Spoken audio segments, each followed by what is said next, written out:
Maulan na araw, buong Sunday, buong weekend, umulan. Kaya wala tayong nagawang outside activity. Ay, ito.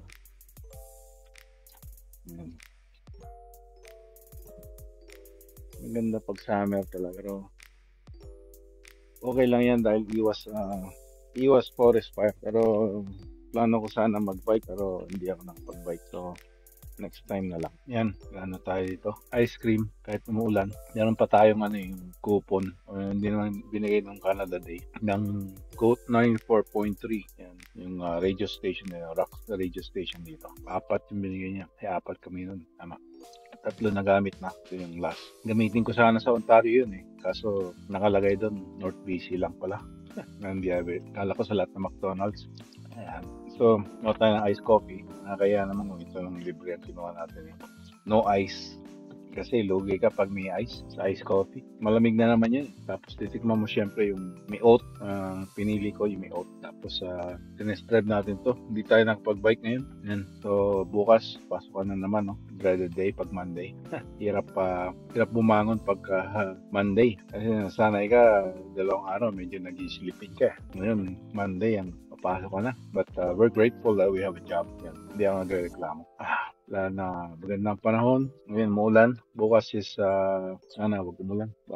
Kaso, yun nga Pagka weekend, gusto mong hindi umulan kasi yun ang mga activity mo Yan, 19, Sunday. Tingnan natin kung 5-day forecast. Inaano ko nga pala yung dito. Naka-paired dyan sa GoPro 12. Balik tayo sa GoPro 12. I've been using Action 4 for the past month, I guess. Hindi yung ginamit ko nung pumunta ako Ontario. So, I'm back with GoPro 12. So, Monday is 23 degrees. Tuesday is 25. 25 is sunny. Tomorrow, 55% chance. More rain. 12 degrees ang low. 23 degrees ang high. Alright? Yan. Pasya lang ko to. Dati wala to. Bago to. May nagpipickle ball doon. May basketball court. Tatlo. Sabay-sabay maglalaro. Ano yan? Multi-sport court. Andun yung yung blue track and field. Ang ganda pala rito. Dala ako ng bola dito minsan. Pwede magliga dito. Ganda. Tawag Bonde Park Jumpstart. Yun ang Bonde Park. MD. Yun yung bagong firewall station bago. Yan din yung 911. I think. Kasi meron silang call center dyan. Masagot. Pagka yung 911, transfer pala dyan yung fire. Tinatanong ng 911 yun. Yung fire or police. Dito may skateboard park Tapos yun yung YMCA doon. Okay. Lakad tayo doon sa blue track and field. Ayos, may pa rito. Water bottle station. Ayos. Dami siguro napipilayan dito. Pag winter, sarado to. Hindi tayo maglakad ng ilang laps lang. Mga 2 lap lang siguro. Laps. Ito merong exercise dito. Seniors Community Park. Para sa mga seniors pala to. Malapit na ako rito. Lambot na yung AstroTurf. Ayos to. May mga cardio step. Wala masyado. Wala siyang hydraulic. Ayos. Kari ko. May washroom dito. Ito, hugasan. Ayos. Ito para sa golf. Ang golf, driving range. I think, or baseball. Walang alam. Ito tayo. Sabi, field close. Ano yung sabihin yan? Yung field doon sa loob o yung track. Baka yung track lang. Yung sa football. Pero ito, okay naman yan. Lakad-lakad naman tayo. Like a close nila. Pagbawal nilang paglalakad. Ganda yung kulay Parang pag naglakad ka, ginaganahan ka. Pag nandito sa field. Para yung nasa Richmond, naglakad-lakad tayo after kumain before kumain na tayo sa labas. Ito, gamit ko yung ANC Persona Monster kasi para makita ko kung yung noise, yung wind noise marinig ba. Kasi pag wala, lakas ng wind noise. Ganda medyo maraw-araw. Alright, buhay Canada. Ganito hindi masaya sa Canada.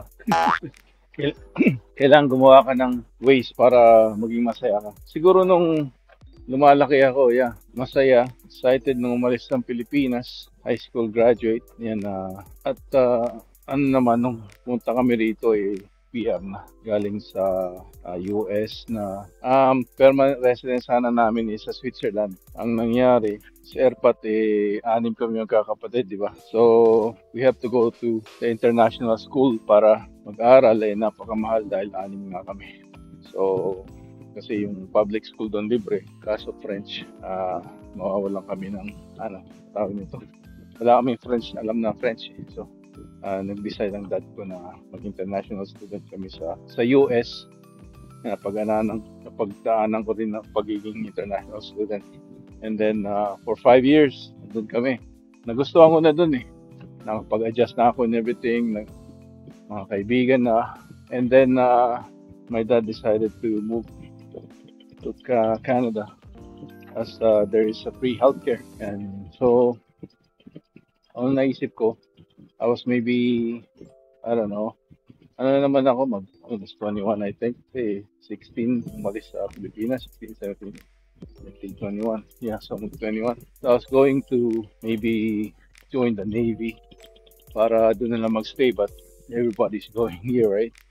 Sa Toronto, Mississauga. So sabi ko, yeah, why not try?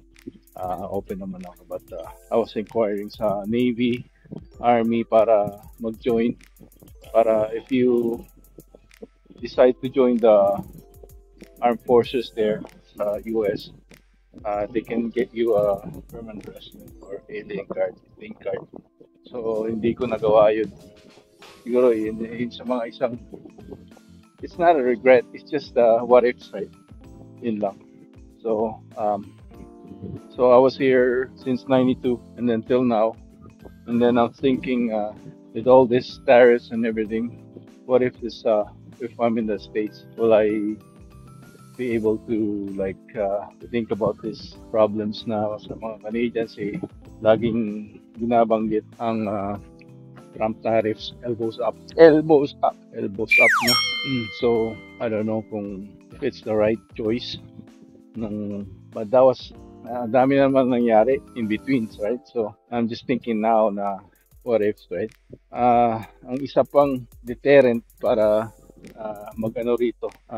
mag-move away or mag-move out from Canada is because of the weather. It's only a couple months, May, June, July, August, then September, yan, magpo-fall na yan. May Indian summer sa September, but October, medyo malamig na, naka-jacket na tayo. And then by Halloween time, October 31st, nag-i-snow na dito. No? So ang lamig dito sa North BC, nag-i-start November, December. Tapos medyo nag-warm na ng January, February. But February is a snowiest day month sometimes. Yan. So December, pinakamalamig, consecutive Decembers. May mga 3 days na nagma-minus 30. So around Christmas time. Dun sa Ontario, sometimes November, December, wala pang snow. Pero ang pinakamalamig na months nila doon is January, February. February is snowiest, I guess. Tapos dito medyo naglalaylo na ang lamig dito sa North BC. So the best way na lang siguro is move south, lower mainland, right? Richmond, Vancouver, yung iba, Langley, Abbotsford, ganyan, Chilliwack. But I'm thinking also Kelowna o Okanagan Valley kasi maganda rin doon Ang daming taong nagre-retire doon. Daming mga Canadians. It's a retiree place, right? So, we'll see. Alberta is rumor na magse-separate because of hindi ina-unleash ng Liberal government ang oil production. They're trying to stop it. They're saying in Minister of Environment saying ang oil is meant to be inside the soil, right? But tignan niyo yung mga Middle East countries, right? They're rich and wealthy. Mga citizens nila wealthy. Tamba yung UAE at United Arab Emirates. Mga citizens ng United Arab Emirates very well off.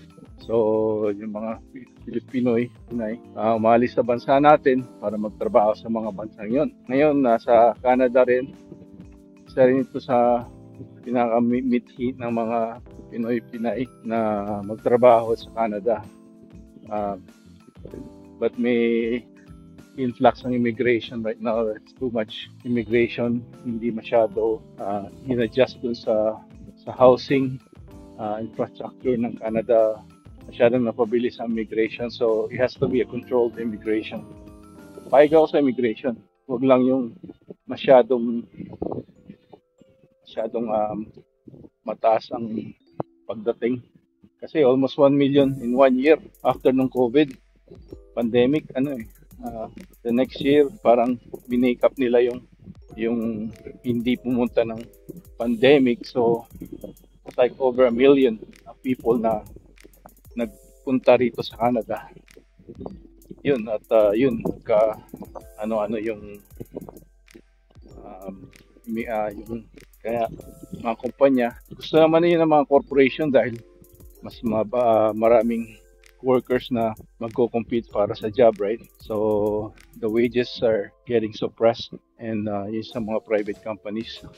But yung ngayon dahil sa immigration cut-down, naging nag-cut off din ng mga jobs sa IRCC yan couple months ago bago umalis si Justin Trudeau, right? Ngayon si Carney, I would say we have to give him a chance but he is the advisor ni Justin Trudeau, right? So I don't know if it's gonna be the same because 10 years since 2020 si Mark Carney advisor ni Justin Trudeau, right? So ini-implement pa rin niya yung mga ni Justin Trudeau, mga policy. A lot of things are happening. Yun, madaming control ang government sa citizens ng Canada ngayon. That's what they want, right? Control.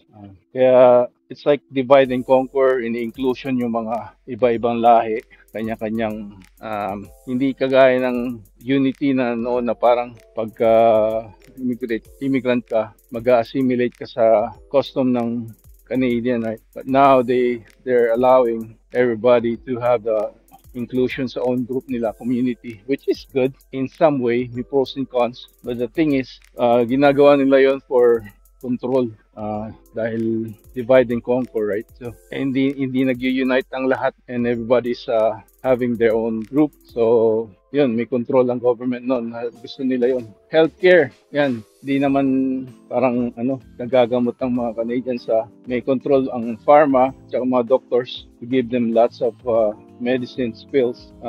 Ang mga kagandahan sa ibang healthcare system sa ibang bansa, I heard is preventable. Yung you take your food as your medicine, not medicine as your food. Kaya yun ang kaibahan. Pagka too late na dito at may mga sakit-sakit ka na, yun, doon ka doon ka pupunta sa physician mo, which yung physician mo or doctor mo mag-prescribe sa'yo ng pills, which the pharma industry are getting benefited from that, right? So it's just a system cycle. So maganda kaya maraming mga cancer rates, I guess, dito sa Canada, US. Sa US, mga obese karamihan ng tao dahil malaki yung portion ng mga processed food nila sa mga fast food. Madaming portion mo binibigay. Which is good if you're young, kasi parang active ka pa eh. But if you're getting old, kailangan controlled din. Kailangan mo nga mag-fasting dahil isa yun sa mga gamot. Fasting, holistic way, right? Fasting, sunshine, and exercise. So sa mga natural, holistic way of getting better as a healthy person. Para on the way to the magiging healthy ka. Yun na muna. At we'll see next time kung anong mga ating mga share para naman we're better mentally and physically. Yan. So, don't forget to like, subscribe. Libre lang naman ang subscribe, but you can subscribe. But kung may nakita kayong hindi nyo gusto, then you can unsubscribe later. Thinking na, wala naman sa akin yun but I'm hoping you don't unsubscribe. Yan. So, alrighty. See you later. Good night, good morning, at magandang araw sa inyong lahat. Bye.